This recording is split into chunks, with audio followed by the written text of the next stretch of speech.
ఒక వ్యక్తి తన జీవితంలో చేసే పనులలో విజయం కావాలని చేస్తుంటాడు. కాని తాను చేసే పనులలో విజయం అవడం కన్నా విఫలం ఎక్కువగా అవుతుంటారు. వ్యక్తుల జీవితంలో చేసే పనిలో 90% వ్యక్తులు విఫలం అవుతుంటారు.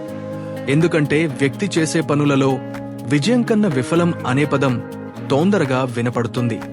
అందుకే ఒక వ్యక్తి యొక్క జీవితంలోని ఫెయిలియర్స్ కన్నా సక్సెస్ కి అధిక ప్రాముఖ్యత ఉంటుంది. ఒక వ్యక్తి తన జీవితంలో సక్సెస్ అయితే ఇతర ఫెయిలియర్స్ అయిన వ్యక్తుల కన్నా భిన్నంగా కనబడుతుంటారు మరియు ఆ వ్యక్తి సక్సెస్ అవ్వడానికి గల కారణాలను అన్వేషిస్తూ కనుకుంటారు.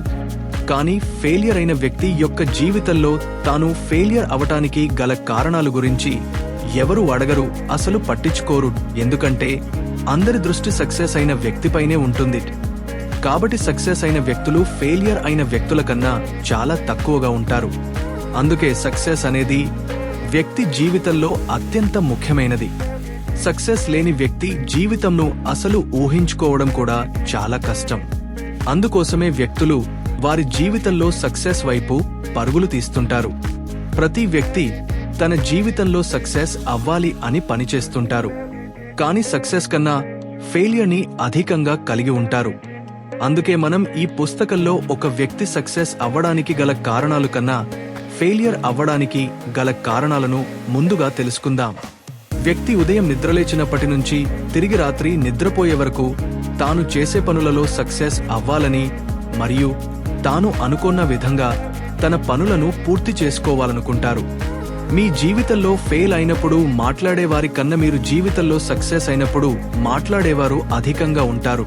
కాబట్టి మీరు ఫెయిల్ అయినప్పుడు మీ గురించి మాట్లాడే తక్కువ మంది గురించి ఆలోచించడం మానేసి మీరు సక్సెస్ అయినప్పుడు మాట్లాడే ఎక్కువ మంది గురించి ఆలోచించండి.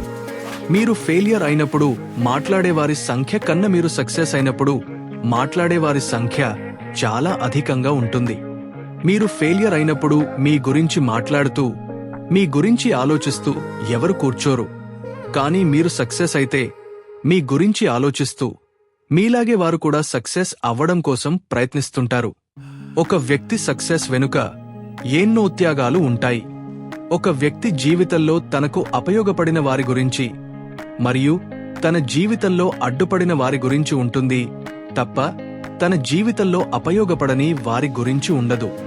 మీరు మీ జీవితంలో ఒక గోల్ని సెట్ చేసుకుని పని చేయాలనుకున్నప్పుడు మీకు ఇష్టమైన పని నుంచి మొదలు పెట్టడం మరియు మీకు ఇష్టమైన వ్యక్తులతో కలిసి పని చేయడం ద్వారా మీరు చేస్తున్న పనిలో మీకు ఎలాంటి అలసత్వం లేకుండా మీని సాధించవచ్చు.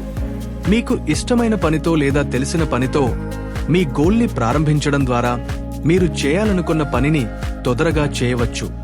అలా కాకుండా మీకు తెలియని పనితో మీ గోల్ని ప్రారంభించడం ద్వారా మీరు చేస్తున్న పనిలో తిక్కమకపడి చేస్తున్నటువంటి పనిలో పని ప్రారంభంలోనే అడ్డుపడే ప్రమాదం ఉంది. మీరు ప్రారంభించిన పనిని మీకు ఇష్టమైన వ్యక్తులతో కలిసి పనిచేయడం ద్వారా ఆ పనిలో మీకు ఎలాంటి అవరోధాలు మీతో కలిసి పనిచేస్తున్న వారి నుంచి అడ్డురాకుండా మీ పనిని దిగ్విజయంగా పూర్తి చేయవచ్చు.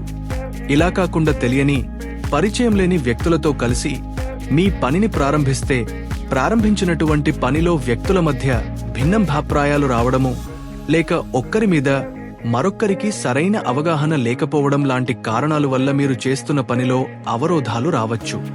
మీ గోల్ని సాధించడం కోసం మీరు పని చేయడం చాలా అవసరం. మీ జీవితంలో గోల్ని సాధించడం కోసం మీరు 2 విధాలుగా పని చేయవచ్చు. ఏ తెలిసిన విషయాల నుండి మొదలుపెట్టి తెలియని విషయాలు నేర్చుకుంటూ మీ గోల్ని సాధించడం. బి తెలియని విషయాలు నేర్చుకుంటూ తెలిసిన విషయాల ద్వారా గోల్ని సాధించడం.